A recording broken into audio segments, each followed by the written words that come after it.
गुजारिश है, मैं साजिद रफ़ीक डेरा इस्माइल ख़ान में मैनेजिंग डायरेक्टर हूँ।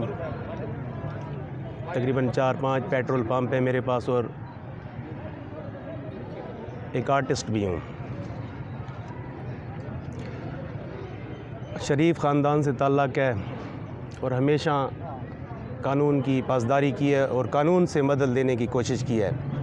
बहरहाल ज़िंदगी में कोई ऐसे वाक़ये आए नहीं कि कानून से हमारा ज़्यादा कोई FIR वग़ैरह न किसी किस्म की अभी तक मेरे वालिद, मेरे बच्चों, मेरे भाइयों किसी पर नहीं है। तो मसला ये हुआ कि मेरे भाई हैं छोटे, वो भी मैनेजर हैं पेट्रोल पंप पर। उनका कोई मसला हो गया और कोर्ट मैरिज कर ली, लव मैरिज जिसको कहते हैं।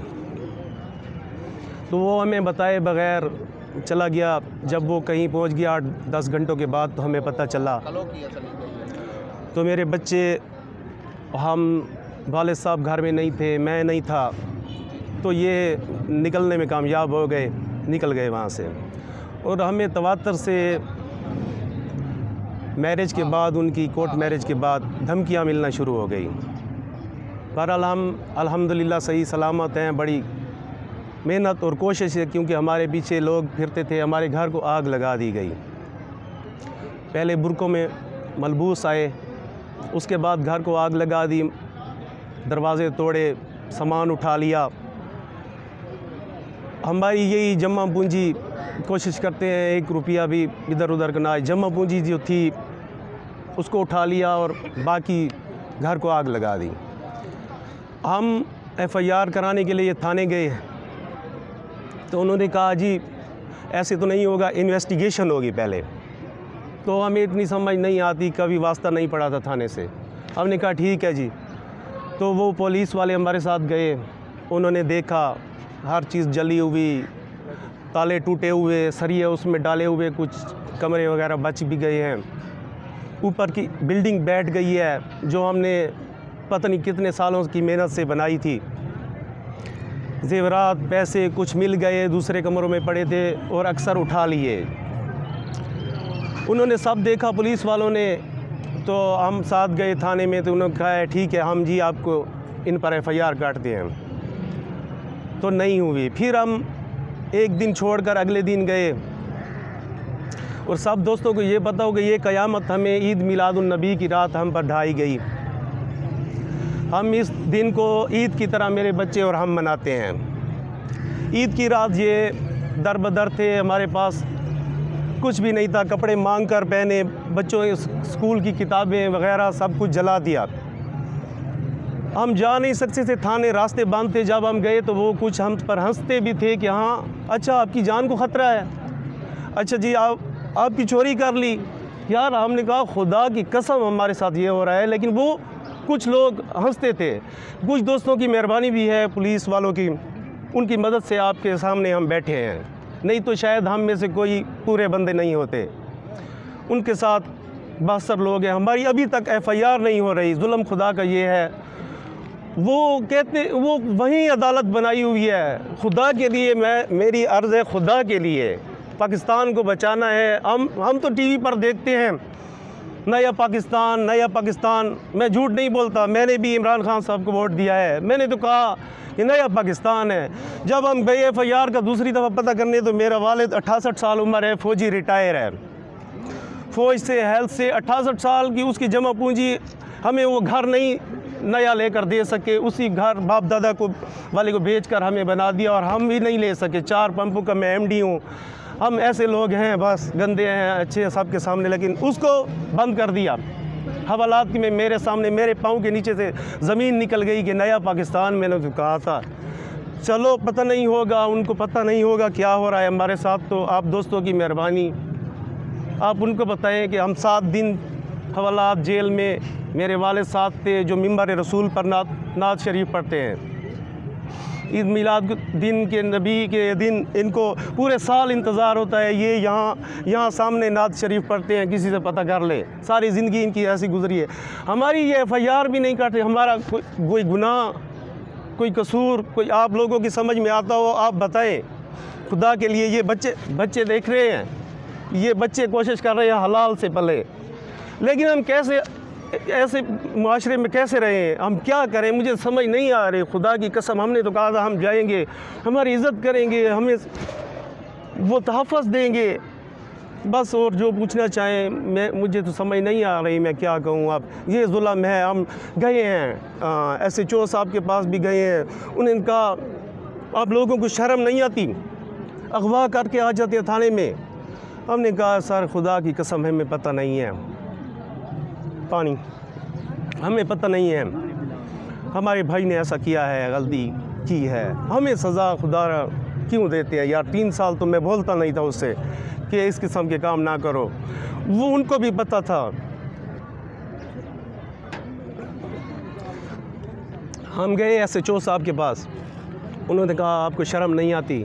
हमने कहा सर वैसे तो गलती की है हमारे भाई ने बहुत बड़ी, लेकिन ये डॉक्यूमेंट्स है, उन्होंने अदालत में निकाह किया है, गलती की है या हमने नहीं किया, खुदा की कसम हमने नहीं किया। तो हमने निकाह के कागजात पढ़ो, हमने उनको दिखाया, लेकिन वो हमें इंसान भी नहीं समझते हैं शायद, वो हमारी तरफ देखना ही नहीं चाहते थे। उन्होंने कहा अब शर्म नहीं आती आप लोगों को। चलो ठीक है, मेरे भाई ने गलत, हमारा क्या कसूर है, मेरे बच्चों का क्या कसूर है, मुझे बताया जाए। अगर कोई कसूर है तो हमें बिल्कुल फांसी दी जाए, हम कानून के साथ चलेंगे। जब नहीं है तो हमारी FIR क्यों नहीं काट रहे ये लोग? हम शहरी नहीं है क्या? पुलिस वाला फरिश्ता है और हम इंसान हैं या हम जानवर हैं? मुझे खुदा की कसम, रात को मैं पढ़ता हूँ 2 बजे तक, मैं अपनी सिंगिंग भी करता हूँ। पुलिस वाले की बेटी है, बस इसी वजह से सर हमारी माएँ बेटियाँ नहीं हैं। कई दफ़ा तो हमने वापस किया है, हमारी यही गलती थी, हम वापस नहीं करते। हम वो खुद महल्लेदार वापस करते थे। 40 लोगों ने उसके रिश्ता मांगा है, खुदा के लिए उसको कहो 72 लोग हैं ये, हमें पता नहीं था कि कोई 72 इतना भी होता है, या यहाँ लाकानूनियत है, खुदा की कसम लाकानूनियत है बहुत ज़्यादा जो हमने हालात देखे हैं। मुझे तो ऐसे लग रहा था कि इंसानों के रूप में कोई यहाँ दरिंदे हैं जो हमारा वास्ता नहीं पड़ा था। अगर पहले भी पड़ गया होता तो मैं उसके ख़िलाफ़ भी एहतजाज करता अकेला भी। और मैं इंशाअल्लाह इंसाफ मांगता हूँ। मैंने दरख्वास्तें वज़ीर आज़म साहब को, वज़ीर आला साहब को, मुहतसिब बिल्ला साहब को, वज़ीर आला साहब को, DIG साहब को, DSP साहब को, DPO और मुझे नाम याद नहीं है किन सब को भेज दिए हैं और मैसेजेस भी कर दिए हैं। DPO साहब को मैसेज किया है वालिद साहब के मोबाइल से, और DIG साहब को मैसेज किया है, DPO साहब को। मुझे समझ नहीं आती, ये कोई सिस्टम ख़राब है, हमारा मैसेज नहीं जा रहा, हमारी दरख्वास्तें नहीं जा रही, क्या हो रहा है, कुछ समझ नहीं आती यार। ये हमारे मरने के बाद आएंगे या पता नहीं, और लोगों के साथ ये होगा। 20 दिन तकरीबन गुजरने को हैं, 20 दिन। FIR कहते हैं पुलिस वाले पर, FIR नहीं होती। हमें लोग कोई कहता है उनके साथ मुजरिम है, रहमतुल्लाह उनका भतीजा है जो इश्तिहारी मुजरिम है, उसी की मदद से उन्होंने घर जलाया, बुरकों में आए, सामान उठाया। ये इस पर सारे थानों को मतलूब है, किसी थाने से पता कर ले, उसी की सपोर्ट है उसको। अगर ना हो फिर भी मुझे जेल में डाल दें। और कुछ दोस्त हैं, अभी उस सब को क्या करें, कुछ और भी दोस्त हैं, पुलिस वाले भी कुछ हैं। ये सिस्टम बड़ा ख़राब हो चुका है। मैंने भुगत लिया, मेरे साथ तो बहुत सारे दोस्त थे। अगर ये किसी गरीब के साथ हो जाए सर, मेरी रिक्वेस्ट है, मेरी एक अर्ज़ है, आप मुझे बता दें, साफ़ी लोग हैं, अगर किसी सफ़ेद पोश के साथ हो जाए, बिल्कुल गरीब, मैं MD था, मेरे पास 4 पेट्रोल पंप थे, मेरे साथ दोस्त थे, मेरे 72 लोगों के साथ, साफ़ी आप जैसे दोस्तों के साथ भी ताल्लुक़ थे। मेरे साथ ये हो गया, किसी आम शहरी के साथ क्या होगा? ये लोग तो बर्बाद कर देंगे, कुछ जानवर हैं ये इंसान के रूप में। अगर ना हो मंशियात तक भी वो करते हैं, वो फिर मैं अगली दफ़ा बताऊंगा सब। अगर इसी तरह चलता रहा तो हम तो इनको खिलाफ, ज़ाहिर बात है, कहीं भी जाएंगे, पार्लियामेंट के सामने भी। दरख्वास्त के अलावा आप DPO साहब, RPO साहब की मुलाकात हुई आपकी? DSP साहब, SHO साहब, मुहर्रिर साहब, इनसे हुई है। बाकी हम जेल में चले गए, उसके बाद इतने मसाइल थे कि मुझे समझ नहीं आ रही थी कि मेरे बच्चों, मेरी बीवी पर, मेरी बहन पर FIR थी, हम क्या क्या करते। मेरे वालिद साहब BBA कराई है। इतने समझ नहीं आती थी, हम कभी गए नहीं थे कि इस तरह भी हो सकता है, जहन हमारा तो मुंतशिर हो गया।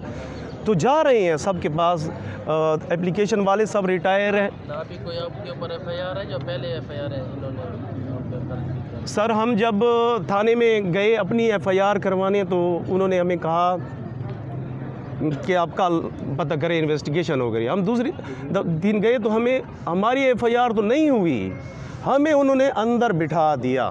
हालांकि हम पहले थाने में गए थे, वो लोग नहीं गए थे। हमारे घर को जलाया था, हमें मारने के लिए वो आए थे। हम फरार होने में, मेरे बच्चे ये छोटे घर में थे और मेरा एक भाई था बीमार, वो घर में था। तो हम निकलने में कामयाब हो गए। थाने पहुँचे तो उन्होंने कहा करते हैं जी, लैया तो लाल से काम लेते रहे। आखिर में ये हुआ कि हमें पकड़ कर बिठा दिया। हालांकि कोई पर्चा नहीं था उस वक्त तक हम पर। बाद में पर्चे कटे हैं, बाद में सब कुछ हुआ है। बिल्कुल ये अगर इन्वेस्टिगेशन सही की जाए तो दूध का दूध पानी का पानी हो जाएगा।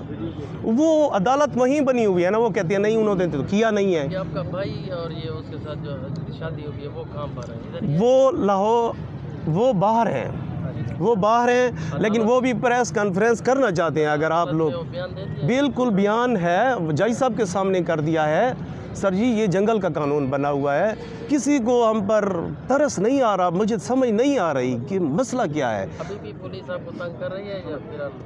नहीं, अभी पुलिस तंग नहीं कर रही। 2 दिन हो गए या हमारी क्लियर हो गई है। हो सकता है पेशी हमारी इतने बासर लोग हैं वो कैंसिल करवा दें। मेरी बीवी जेल में खड़ी हो, मेरी बहन, मेरे लिए तो मौत है, खुदा की कसम। ये क्या करूँगा मैं अब? बयान के बाद आपको उन्होंने, पुलिस ने कुछ नहीं कहा? नो सर, उसके बाद तो हमने ज़मानतें कराई हैं ना। अगर नहीं कराते तो फिर अंदर होते, तो हम भागते दौड़ते रहे। कितना नुकसान हुआ है तकरीबन? सर यकीन करें कि जो जमा पूंजी हमारी थी बच गई है कुछ सामान हमारे, लेकिन हमारे पास पेट्रोल पंप के सप्लाई के पैसे जो थे वो उठा लिए उन्होंने, जेवरात उठा लिए या जल भी गए हैं। लेकिन ऐसे निशानात मौजूद हैं कि उन्होंने सामान उठाया है, क्योंकि वहाँ पर कुछ है नहीं ना। अगर राख तो होती कम से कम, उन्होंने उठाया है और गवाह मौजूद है। लेकिन वो खुलेआम कोशिश कर रहे हैं, जो महल्लेदार वगैरह है, गवाही भी वो देने को तैयार है। उस वक्त हमें पता नहीं था। आपके अपने उधर कोई रिश्तेदार थे? रिश्तेदार मेरे नहीं हैं, कोई रिश्तेदार नहीं है, हमारा अकेला घर है वहाँ पर जी। अगर होते तो फिर तो इतना मसला नहीं, उनके रिश्तेदार वगैरह हैं। आप उसी घर में रह रहे हैं या कहीं और? नहीं सर, हमारे पीछे तो बड़ा ख़तरा है, हमें तो धमकियाँ मिल रही हैं। ऐसे लोग ऑन द रिकॉर्ड तो बातें नहीं हैं, तो ऑन द रिकॉर्ड भी है हमारे पास, जो कालें और धमकियाँ दी हैं उन्होंने घर जलाने के, हमें संगीन नताइज की, वो मैं